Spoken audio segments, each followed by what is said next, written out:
What's up, guys? In today's project we are going to be replacing the brakes on a 2006 Toyota Highlander. I'm just going to be filming one side of this process. Obviously both sides are going to be identical. Sorry for the noise. It is raining out. We are out in my shop, and of course metal shop, you're going to hear some of the rain noise. Kind of makes you want to take a nap, but it's just what we got to deal with. The simple process, guys. First thing we're going to do is to jack the car up, get the wheel off, and start taking things apart. Usually before I even jack the vehicle up, while it's still on the ground, I'll break the lugs loose. Seems to make it a little easier and a little safer once you do get it jacked up.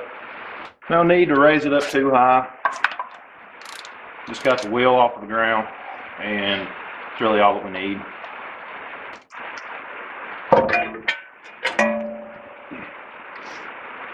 There we are. Okay, guys, here we are. Just wanted to give you all a close-up. We've got the wheel off, and we do have it secure. It's not going anywhere. So what we're going to do first is to remove the caliper. I'm actually going to be replacing this caliper, and I did notice the other day that this wheel was getting hotter than the driver's side, so I think that we may be having an issue with the caliper, so I'm just going to go ahead and replace it, and that way we don't have to worry about it. To remove this, there are two bolts. One right here, I've already broke them loose, and then another down here. It takes a 14mm socket or wrench to be able to get these off. All you got to do is just remove the bolt, just like this. It's not very long. In fact, the new calipers come with new bolts, just because of the stress that gets put on them. I'm just going to take a pry bar, stick it right down on that caliper, just like that, and just start prying it out. Doesn't take a lot of pressure. You don't want to get too rough with them, but it does take just a little bit of persuasion. There is still pressure, a little bit of pressure on these.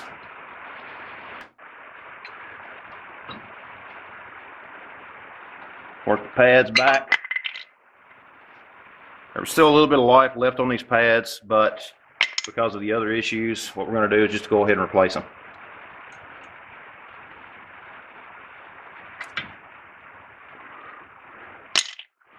In order to get the rotor off, this has got to come out of the way.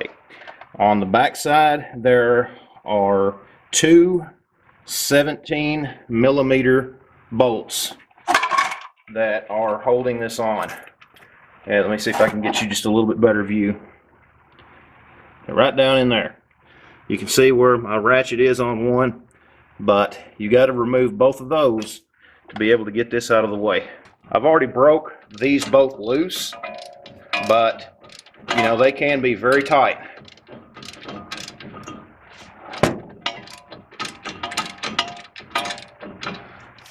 A breaker bar, good long ratchet, is exactly what you're going to need for this. Once you get it broke loose, it might be a little easier for you to switch to a shorter ratchet. Here's our first bolt. And guys, make sure you keep up with your bolts. There's nothing more frustrating when you got to put something back together than to not have everything you need. And you're going to notice just how easy all of this comes apart here very shortly. This rotor is in good shape. There's plenty of thickness in it, but with the prices of things these days, it is cheaper to replace the rotor than it is to take it to a machine shop and have them to turn it, at least around here. Good idea to put just a little bit of anti-seize on these when you put them back together. Now that we have that off, you can see the rotor's already loose. And it's just going to come right off. And again, there's plenty of thickness in this rotor, but you can tell when the brakes are mashed that there is a lot of turbulence, a lot of vibration. And yeah, part of that can be attributed to the caliper, but also can be attributed to the fact that your rotor is out of truly being flat. So we're just going to eliminate the problem. By the time I took this to a machine shop, I bought a rotor, so we're just going to change them. I got these off of Amazon. I'm not sure how much that each of you guys shop on Amazon, but it's gotten to where I will buy more of my parts on there than I do in a lot of the local parts houses. Typically, they are cheaper. There's significant difference in prices of some things. Yeah, I agree that you've got to watch what you buy, but there are some very good quality parts right on Amazon. And, you know, just do your research. The majority of the stuff that's on there is pretty much the same thing that you're going to find in your parts houses. If the prices are too cheap on something, then you may not want to go that route, but these are what I'm going to be using on the Highlander. I will put a link down in the description of this video. And guys, if you're watching this video just wondering about how to do a brake job, you can follow that link. And in Amazon, what they do is they actually have a tool that will allow you to search for parts for your specific vehicle. And that's what I did to get these.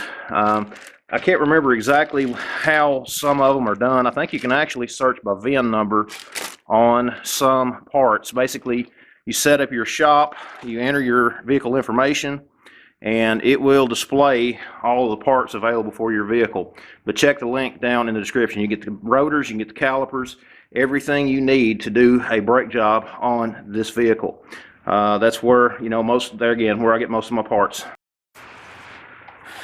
The new calipers are, you know, they come pretty much pre-assembled, but to get this on, we're going to be taking this apart, which, you know, just take these 2 bolts out, and this is going to be the first part that we put on. I'm going to take a little bit of Loctite anti-seize. It's not Loctite, this is the anti-seize, okay? This is going to make your life a little easier. Start using it. Just going to put a little on the first couple threads, just like that. Set it aside.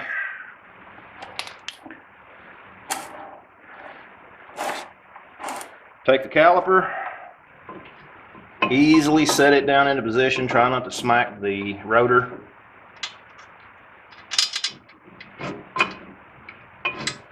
And get it lined up. Get those bolts tightened down, don't cross thread it. Check your manual for whatever the torque specs are for yours. It does vary, different vehicles. What you're going to need, I'm just using a crescent wrench and a 14mm socket. That's what fits this here. This is where your fitting is. And basically what we're going to be doing is just breaking this loose. Take the crescent wrench, or at least this is just what I'm doing. Stick that crescent wrench on there.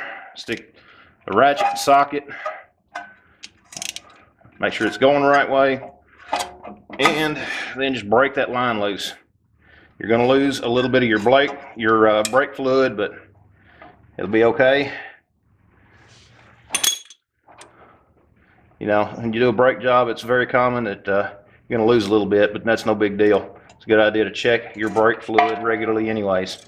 Now that we got that brake line off, I don't want to lose any of my parts.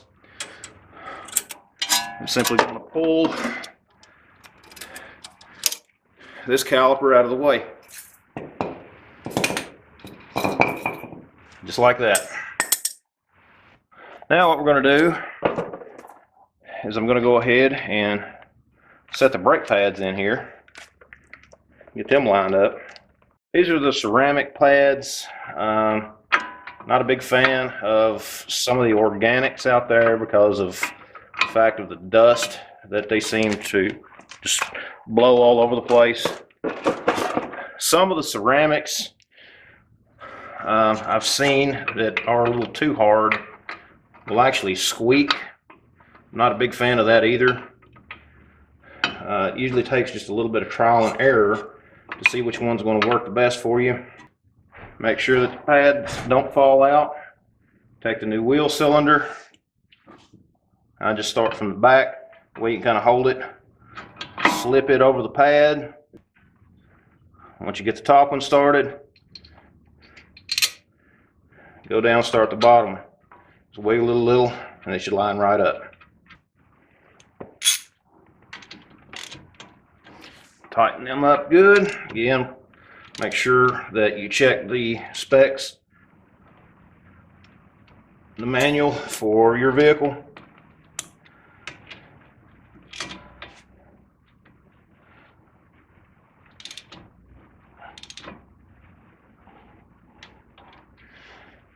now that we have that, one thing you cannot forget to do is to hook your brake line back up. You can do it before or after, it really depends. Obviously on this one I'm going to be hooking it up after and get it mounted. It does come with a new bolt. It's right here, which is good. I wasn't sure if this one did or not.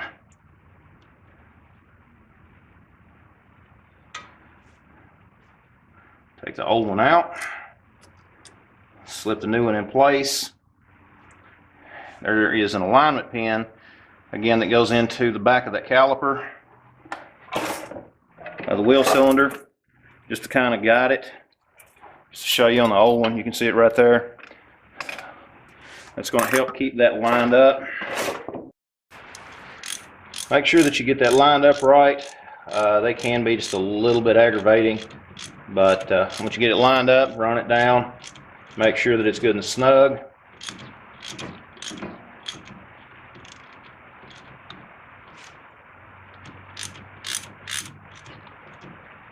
Don't over tighten it, but you definitely don't want it leaking. The next thing is we're going to go ahead and bleed the brakes out. I'm just going to get somebody to pump the brakes, and of course here is our bleeder right here. And once we do that, this side is going to be pretty much finished. We're just going to wipe everything down, clean everything up, and we'll be done.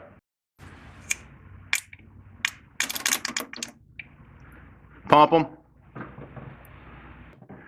Okay, hold. Tell me when it goes all the way back down.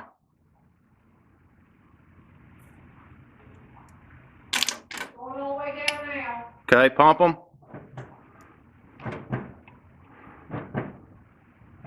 Hold. Let me know when they're back down.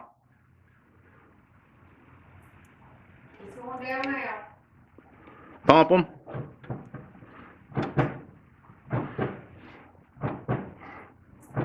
Hold. Going down. Okay. What you want is that stream. That's what it will, that's how you know when you've got all the air out of the lines. Guys, that is basically it on having to change the brakes on a 2006 Toyota Highlander. The only thing that's left now is I'm just going to clean everything up, get the wheel back on. Make sure that you top off the brake fluid in the reservoir after you bleed the brakes. I'm going to be doing the other side on this vehicle, but I'm not going to be filming that. Just, you know, if you do one side, you've done both. It's that simple. Guys, hope you liked the video. Again, check out the links down in the description below. I'm going to put links to these parts, a few tools, that sort of thing. If you like the video, it kind of helps support the channel. And again, guys, you may want to check out for yourself, for your vehicle. If you don't have this particular vehicle, you may check for your vehicle on Amazon also, just because parts are cheaper. I know I'm probably sounding like a commercial for them, but I'm just trying to save everybody some money. Let me know, guys, do you buy your parts off of Amazon or somewhere online? You know, the price is cheaper online than they are at usually at your local parts houses. Typically they are for me. Anyways, guys, hope you liked the video. Please share. Let me hear from you. Do you do your own brake work, or do you take it somewhere? Just let me know down in the comments below. Thanks for watching. Please subscribe, share the video, and we'll see you next time.